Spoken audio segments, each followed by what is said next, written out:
মানবতার কল্যাণ। তিনি আমাদের শিখিয়েছেন সেরা মানুষ সেই যে মানুষের উপকারে আসে। প্রয়োগ করো। তুমি যদি কোনো ব্যবসা শুরু করো, সেটার শুরুতেই নির্ধারণ করো আমি কিভাবে আমার পণ্যের মাধ্যমে মানুষের সমস্যার সমাধান করব। এই চিন্তাই তোমাকে বারাকা বেসড এন্টারপ্রেনার বানাবে। ট্রাস্ট ক্যাপিটাল, আস্থাকে সম্পদ মনে করো। নবী সাল্লাল্লাহু আলাইহি ওয়াসাল্লাম তার ক্যারিয়ারে টাকা নয়, মানুষের আস্থা অর্জনকে মূল পুঁজি বানিয়েছিলেন।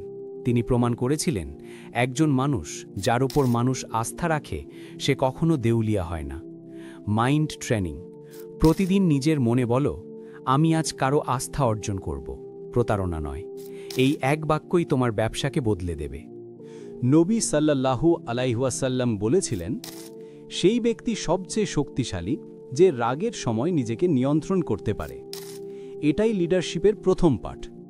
তুমি যদি নিজের মন, সময় ও ইচ্ছাকে নিয়ন্ত্রণ করতে পারো, তাহলে তোমার অধীনে হাজার মানুষ কাজ করতে পারবে। Mind training. দিনের শুরুতে বলো, আজ আমি নিজের রাগ, অলসতা ও ভয়কে পরাজিত করব। এই অনুশীলন তোমাকে আত্মনেতৃত্বে উন্নত করবে। বারাকা থিঙ্কিং। শুধু গ্রোথ নয়, বরকতের চিন্তা। আজকের দুনিয়া গ্রোথ, প্রফিট, স্পিড এই তিনটের পিছনে ছুটছে, কিন্তু নবী সাল্লাল্লাহু আলাইহি ওয়াসাল্লাম আমাদের শিখিয়েছেন বরকত মানে কমে নয়, শান্তিতে বেশি পাওয়া।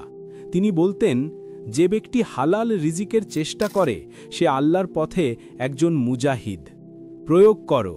তুমি যখন মার্কেটিং করো, দাম নির্ধারণ করো বা বিজ্ঞাপন দাও, নিজেকে প্রশ্ন করো, আল্লাহ কি এতে রাজি হবেন? এই এক চিন্তা তোমার ব্যবসাকে আখিরাতমুখী করে তুলবে। জবাবদিহিতার দৃষ্টি।